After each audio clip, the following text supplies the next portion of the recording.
Au nom de Dieu, le clément, le tout miséricordieux, le très miséricordieux, je recherche protection auprès de Dieu contre Satan le lapidé. Assalamu alaikum wa rahmatullah. Bonjour tout le monde. Je viens avec vous faire cette approche coranique et partager avec vous mes observations sur cette impressionnante sourate Al-Fatir, le Créateur. Je tenterai avec les mots qui sont les miens de vous amener à comprendre, réaliser de l'aspect créaturel de la création et de notre propre création qui est la nôtre, notre propre personne physique créée. Allah dit sourate 14. Nul ne peut te donner des nouvelles comme celui qui est parfaitement informé. La connaissance appartient à Dieu et il la divulgue à qui il veut. Allah nous fait emprunter cette trajectoire de compréhension dans sourate Al-Fatir pour dénoncer les fondations d'un Dieu créé et de l'homme créé. Oui, Allah met en lumière et en perspective un mensonge universel qui emprisonnera l'humanité dans l'abject. Dieu le rappelle, verset 10. Et quant à ceux qui complotent de mauvaises actions, ils auront un dur châtiment. Cependant, leur stratagème est voué à l'échec.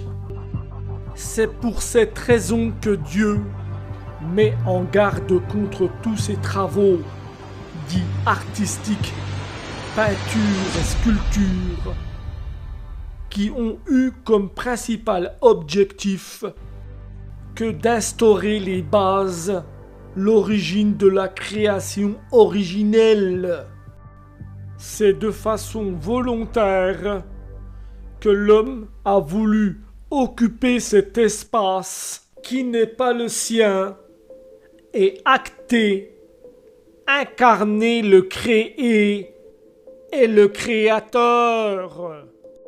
De façon surprenante, Dieu nous renvoie aux fondations mêmes du christianisme, illustrées par des peintures et sculptures de la chapelle Sixtine. Ils ont dit « Où Michel-Ange a posé sa main divine, il a ressuscité chaque chose et lui a donné une vie éternelle. Michel-Ange a enlevé le bandeau que nous avions sur nos yeux et nos esprits et a fait la distinction entre le vrai et le faux. Remerciez le ciel et efforcez-vous d'imiter Michel-Ange dans toutes les choses, ont-ils dit. Ils se sont en effet approprié les clés de la création.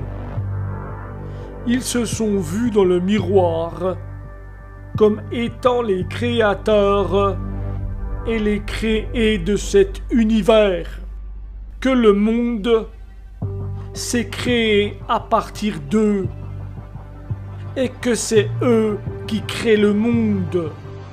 Alors, de façon sublime, Allah déclare, verset 2, sourate Al-Fatir. Ce qu'Allah accorde en miséricorde aux gens, il n'est personne à pouvoir le retenir. Et ce qu'il retient, il n'est personne à le relâcher après lui.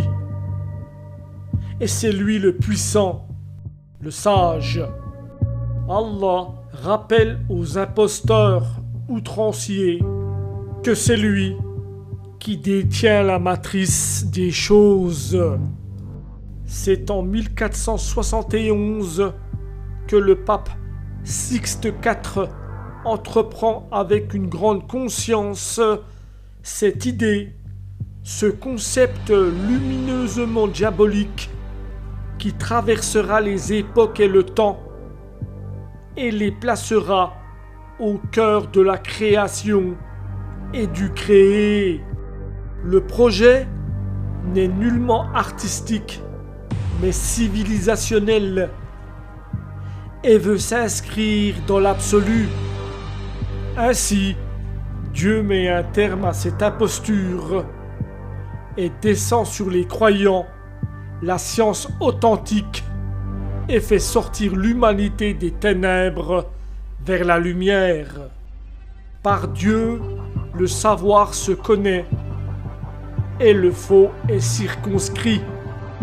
La création d'Adam par Michel-Ange est la fondation même du christianisme, de l'homme en fait qui se fait Dieu.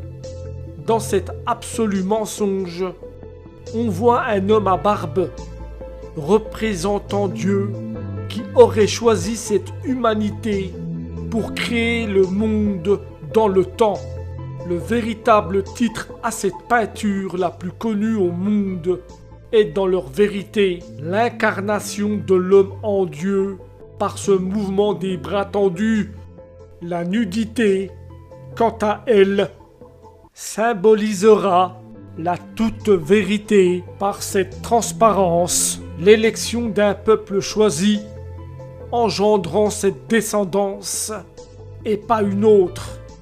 Mes chers frères et sœurs, il n'y a de Dieu que Dieu et Mohammed et son prophète. Surat al-Fatir descend sur l'humanité pour la préserver de ses abominations et élever son regard de la plus véritable des manières. Nous approchons alors de ce regard voulu par Dieu, cette dimension créaturelle divine de notre existence. Allah remplit alors notre regard de science, exaltant sa grandeur. Nos déplacements dans l'espace sont alors rassurants et nos pas sont justes et certains. Nous atteignons ainsi ce niveau de conscience vers lequel Dieu veut que nous tendions. La réalité de nous, de soi et de chacun d'entre nous dans cet univers créé. Allahumma salli ala Muhammad wa ali Muhammad.